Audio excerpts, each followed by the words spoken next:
আসসালামু আলাইকুম শেখ। ওয়ালাইকুম সালাম রহমতুল্লাহ। কেউ যদি কোনো সহিহ হাদিস জানা সত্ত্বেও সেটি নিয়ে তাচ্ছিল্য করে তবে এটা কি তার ঈমানের উপর প্রভাব ফেলবে? জি, সেই ব্যক্তি মুসলিম থাকবে না, কাফের হয়ে যাবে। উদাহরণস্বরূপ মহিলা রাষ্ট্রনায়ক সংক্রান্ত হাদিস, যে কোনো হাদিস যদি সহিহ হাদিস হয় আর তার কাছে সে হাদিসটি পৌঁছে দেওয়া হলো, পৌঁছে গেল, তারপরে যে সে শুধু হাদিস সেটি মানবে না তার কুপ্রবৃত্তির অনুসরণে, সেই জন্য সেটাকে সে অস্বীকার করলো, অথবা সে সেটাকে তুচ্ছ তাচ্ছিল্য করলো, বিশেষ করে তাচ্ছিল্য করা মানে উপহাস করা, ঠাট্টা করা, সেটা নিয়ে বিদ্রুপ করা, এটি কুফর। কোরআন কারীমে সূরা তওবা আল্লাহ ইরশাদ করেছেন, কুল বিল্লাহি ওয়া আয়াতিহি ওয়া রাসূলিহি কুনতুম তাস্তাহজিউন, তোমরা কি আল্লাহর সাথে এবং তার রাসূলের সাথে এবং তার বিধিবিধান আয়াতের সাথে উপহাস করছো?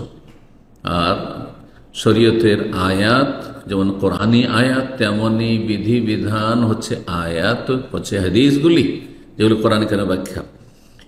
শরঈ আয়াত মানে যেসব উৎস থেকে, কোরআন সুন্নাহ থেকে দিনের বিধিবিধান সুপ্রমাণিত হয়, তো সেগুলি নিয়ে যদি কেউ ঠাট্টা করে, যেমন কেউ টাকরান উপরে কাপড় পড়ছে তাকে নিয়ে তো উপহাস করে, কেউ দাড়ি নিয়ে উপহাস করে, তাহলে সেই ব্যক্তি কাফের হয়ে যাবে। লা তা'তাযুরু, আল্লাহ বলছেন তোমাদের ওজর করে লাভ নেই, ওজর করিও না, এসব অজুহাত পেশ করে লাভ নাই, যেন এমনি আমরা হাসির ছলে বলেছিলাম, এই করেছিলাম। কাদ কাফারতুম বাদা ঈমানিকুম, তোমাদের মুমিন মুসলিম হওয়ার পরে তোমরা কাফের হয়ে গেছে।